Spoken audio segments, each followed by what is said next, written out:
Captain Wade. Get this loser Circle, out of here. the founder of Vets for Freedom, and the person who hired Pete Hegseth to run the organization.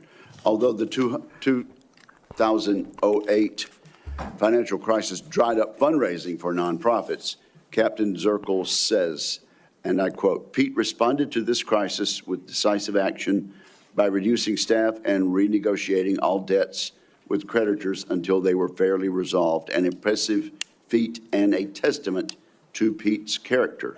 Pete departed VFF in 2010 to take on a new role with Concerned Veterans for America. Pete departed on good terms. Without objection, that will be added to the record. Senator Ernst, you're recognized for 7 minutes. Thank you, Mr. Chair. And I ask unanimous consent to enter into the record a letter submitted by Mr. Mark Lucas, who is a fellow Iowan and Iowa Army National Guard member. Mr. Lucas and I served together in the Iowa Army National Guard. He succeeded Pete Hegseth as Executive Director of Concerned Veterans for America. And in his letter, Mr. Lucas says that Mr. Hegseth, quote, laid a strong foundation that postured CVA for long-term success, end quote. And that Mr. Hegseth, quote, continued to be an invaluable asset to both me as a leader and the organization, end quote. So I would ask for unanimous consent to enter this Washington Times article and the letter from Mr. Mark Lucas into the record. Without objection. Okay, thank you, Mr. Chair. Good morning, Mr. Hegseth, and thank you very much. I appreciate your service to our nation. It's something that I know you are very proud of, and it is something that we have in common and that we share. You and I have had many productive conversations. And just for our audience, we have had very frank conversations. Is that correct, Mr. Hegseth? Senator, that is a correct characterization. You know that I don't keep anything Tim Kennedy hidden, was here. pull no punches. My colleagues know that as well. So I do appreciate you sitting down and allowing me the opportunity to question you thoroughly on those issues that are of great importance to me. It's very interesting that this lady, Miss Ernst or Senator Ernst, says that, because all of these other people, all these other senators were like, "Hey, Pete, you didn't stop by my office. We would have had, all of these, we would have sat down. I got to talk to you about the things I wanted to talk to you about. And it would have made this, this hearing a lot, less, grueling if you'd have just met with me." Meanwhile, he actually is meeting up with these folks, but he's meeting with the folks that he probably feels that actually care, and that he wants to talk to and wants to do business with and associate with. These other folks, I mean, some of these folks that were like, "Man, you didn't even come in, you didn't stop by." I feel like a good 10% of those people, of those senators, are probably actually pretty decent people, and they meant it. Like, "Hey, why didn't you stop by? We could have really talked about some stuff." You know what I mean? But now I have to come up here and be all crazy because you didn't give me the time, right? But the whole point of this, it's just crazy seeing this, how important, when you're going for a job like this, is going to talk to these people and going to their office and sitting down with them. It's not just making a phone call and stuff like that. No, you are literally walking into their office, and at the Capitol or wherever they have their office outside of the Capitol, but at the Capitol, and you go talk to these folks and you sit down with them and say, "Hey, I want to become Secretary of Defense," and you tell your story to them one by one by one by one by one, in a closed, setting, in a private setting, instead of out with hundreds of people on live TV and stuff like that as well.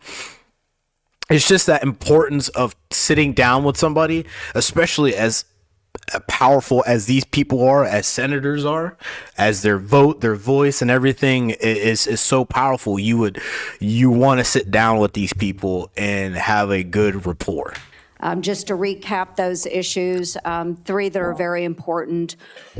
Because it can come back and, affect you in the end. If you do, it may be beneficial. And if you don't, it may be not so beneficial for you, especially if you're trying to get a job like this. One is the DOD and making sure that we have a clean audit. The second is women in combat, and we'll talk a little bit more about that in a moment. And the third was maintaining high standards and making sure that we are combating sexual assault in the military. Okay, so Mr. Hegseth, I'm going to address the issue because this will tie into some of the financial concerns that have been raised here as well. And it's why, I, trusting my fellow Iowan, asked for unanimous consent of his letter to go into the record. But like me, a lot of Iowans are really, really concerned and upset about the wasteful Washington spending and, of course, in our Pentagon. It's an issue that I have been combating for years. So there's significant room for greater efficiency and cost cutting within the department. And the DOD is the only federal agency that has never passed an audit. As the Senate DOJ caucus chair and founder, that's unacceptable to me, and it should be unacceptable to you as well. So I appreciate that you mentioned that in your opening statement. What are those steps that you will take to ensuring the Pentagon has a clean audit by the year 2028? Senator, I appreciate your work on this topic, which you've been involved in for a long time. You mentioned Concerned Veterans for America. I just want to clarify. We have very generous donors who set a very clear budget that we stuck to every single year. So the latitude there was restricted, and we worked very hard and diligently inside it. You've also been a leader on the Pentagon audit for a very long time. I think when we met, Senator, I said 2014 was the first year. Mm-hmm. We discovered a 2013 op-ed I wrote about the need for a Pentagon audit because an audit is an issue of national security and frankly, respect to American taxpayers who give $850 billion over to the Defense Department and expect that we know where that money goes. And if that money is going somewhere that doesn't add to tooth and instead goes to fat or tail, we need to know that. Or if it's wasted, we need to know that. So I think previous secretaries of defense, with all due respect, haven't necessarily emphasized the strategic prerogative of an audit.